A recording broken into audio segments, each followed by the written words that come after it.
नमस्कार दोस्तों, मैं हूं ऋषि कुमार और आप सभी का स्वागत है हमारे चैनल पर। इसका नाम सरकारी ब्लॉग।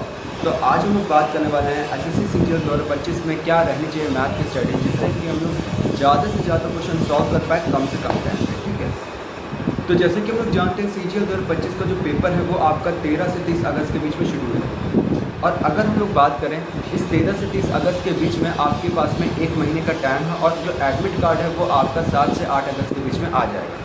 अब हम लोग किस तरीके से इस 1 महीने में क्या ऐसा करेंगे जिससे कि हम लोग मैथ में जिसके मार्क्स 40 आ रहे हो, जिसके मार्क्स 35 आ रहे हो, उसके मार्क्स आपके 45 तक का पहुंचना स्टार्ट हो। ठीक है, 50 मार्क्स 50 में से 50 स्कोर कर पाना बहुत ही मुश्किल होता है और वो लक बेस्ड होता है। ठीक है, क्योंकि कभी ना कभी 1 या 2 क्वेश्चन ऐसा आ जाता है जो आपसे हल ना होता है। ठीक है, वो बेसिकली एक ही क्वेश्चन होते हैं, लेकिन 45 मार्क्स जो है वो स्कोर किया जा सकता है आसानी से। ठीक है, 45 या 46 मार्क्स तक का स्कोर किया जा सकता है आसानी से।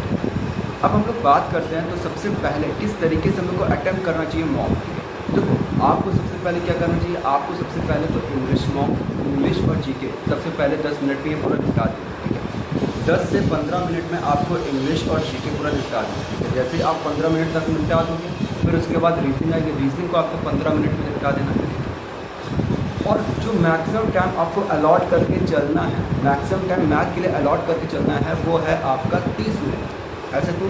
क्योंकि जब अगर आप 20 मिनट रखते हो, 15 मिनट रखते हो तो वहाँ पर मेंटल प्रेशर बहुत ज़्यादा होगा और जिससे कि आप क्वेश्चन तो सॉल्व कर लोगे लेकिन उसकी वजह से क्या होगा, कुछ गलत क्वेश्चन बहुत सारे हो जाएंगे आपसे। ठीक है, तो मेंटल प्रेशर ना हो इसके लिए आपको 30 मिनट तक का तो अलॉट करना है मैथ्स को। ठीक है, और मैथ्स को सबसे लास्ट में अटैम्प्ट करना है और कोशिश कर रही 30 मिनट तक का या 30 से 35 मिनट तक का आपके पास में टाइम हो, फिर उसके बाद मैथ्स अटैम्प्ट करना स्टार्ट हो। ठीक है, और अब मैथ्स किस तरीके से अटैम्प्ट करना है, तो सबसे पहले जो आपको इजी क्वेश्चन हो और जो जिसकी लैंग्वेज सबसे कम हो, ठीक है, यानी कि जिसकी लेंथ सबसे कम हो क्वेश्चन की और जो सबसे इजी क्वेश्चन हो उसको सबसे पहले ख़त्म करते चलो।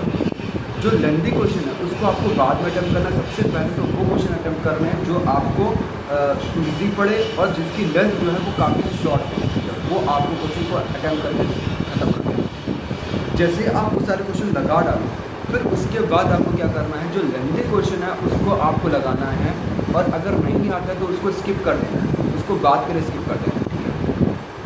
और ऐसे करते करते आप देखोगे कि और ये जो चीज़ है वो आपको 15 मिनट में करना है। यानी कि 15 मिनट में आप अपने आप को टाइम अलॉट कर लो कि 15 मिनट में कम से कम आपके 20 क्वेश्चन तक का मैथ के हो जाए, क्योंकि 20 क्वेश्चन जो होते हैं वो ऐसे क्वेश्चन होते हैं जो डुएबल होते हैं, बहुत ही आसान होते हैं, क्योंकि आप 15 मिनट में 20 क्वेश्चन निपटा सकते हैं। इसके बाद में जो आपके पास में 5 क्वेश्चन बचते हैं उसमें से कुछ लेंथी क्वेश्चन आते हैं, कुछ ट्रिकी टाइप के क्वेश्चन आते हैं, उसको आप ज़्यादा से ज़्यादा टाइम दे सकते हो। ठीक है, अगर आपके पास में टाइम हो, जैसे कि आपने बहुत सारे क्वेश्चन होंगे वो इंग्लिश में भी छोड़ रखे होंगे, कुछ क्वेश्चन आपके रीजनिंग में भी कुछ छोड़ रखे होंगे जो कि आपको आते होंगे, लेकिन आपने बोला आपको लग रहा होगा कि इसमें टाइम ज़्यादा जाएगा, इस वजह से आपने स्किप कर दिया, उसके लिए भी छोड़ रखे होंगे और कुछ क्वेश्चन आपने जीके में भी छोड़ रखे होंगे। ठीक है, तो आपको क्या करना है, 30 मिनट यहाँ पर आपने मैथ को अलॉट करना है जिसमें कि आपने 15 मिनट में इजी क्वेश्चन कर दिए। अब जो 5 मिनट आपके पास में बच रहा है, 5 से 7 मिनट मानिए 7 मिनट आपके पास बच रहा है, उस 7 मिनट में कोशिश करना है कि वो 5 क्वेश्चन को हल कर डालो।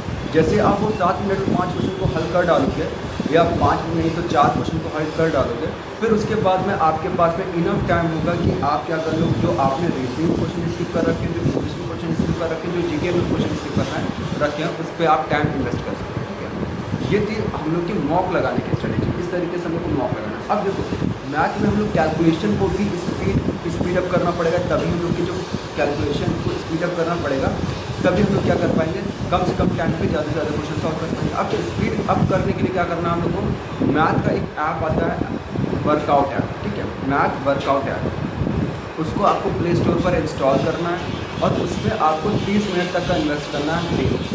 उसमें करना क्या है, उसमें आपको क्यूब्स जो होते हैं वो आपको लगाने हैं, स्क्वायर्स जो होते हैं वो भी उसमें आ जाता है, आपको मल्टीप्लिकेशन है, डिवीजन है, उसके कुछ छोटे छोटे क्वेश्चन आते हैं वो आपको सॉल्व करने होंगे और कम से कम टाइम पर सॉल्व करने होंगे। वो आप इंस्टॉल करो, उसको इंस्टॉल करने के बाद उस पर आप 30 मिनट तक का इन्वेस्ट करना स्टार्ट करो और उसके थ्रू आप फिर आप देखोगे कि जब आप उस पर 15-20 दिन तक का इन्वेस्ट कर चुके हो, आधा घंटा तक का, आपकी जो स्पीड होगी वो ऑटोमेटिकली इंक्रीज़ होगी। ठीक है, इसके अलावा क्या क्या करना आपको, इसके अलावा आपको करना है कि जो आपका क्यूब होता है 1 से लेकर 25 तक का क्यूब आपको याद कर लेंगे, 1 से लेकर 50 तक का स्क्वायर याद कर लेंगे और 1 से लेकर 30 तक का आपको टेबल याद कर लेंगे।